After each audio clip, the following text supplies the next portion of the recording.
Hi అందరికీ, ఇది వచ్చేసి మటన్ కర్రీ అండి. ఫస్ట్ ఆయిల్లో ఆనియన్, పచ్చిమిర్చి, పుదీనా, కొత్తిమీర వేసుకొని తర్వాత ఒక 2 మినిట్స్ తర్వాత మటన్ వేసుకోవాలి. తర్వాత కొంచెం సాల్ట్ వేసుకొని కొంచెం అల్లం పేస్ట్ వేసుకోవాలి.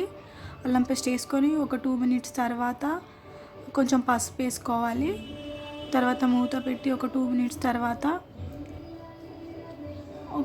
కారం వేసుకోవాలి. సో కారం వేసుకున్నాక కలిపి మళ్ళీ ఒక 2 మినిట్స్ మూత పెట్టేయాలి.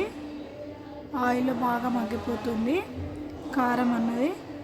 సో మూత పెట్టేసిన తర్వాత మళ్ళీ టమాటాస్ వేసుకోవాలి. టమాటాస్ వేసుకొని టమాటాని కదపకుండా దాని మీద మూత పెట్టేస్తే ఆవిరికి అవి ఒకే దగ్గర బాగా మెత్తగా ఉడికిపోతాయి.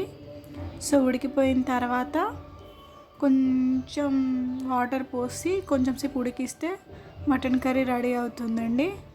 ఇలా ఒకసారి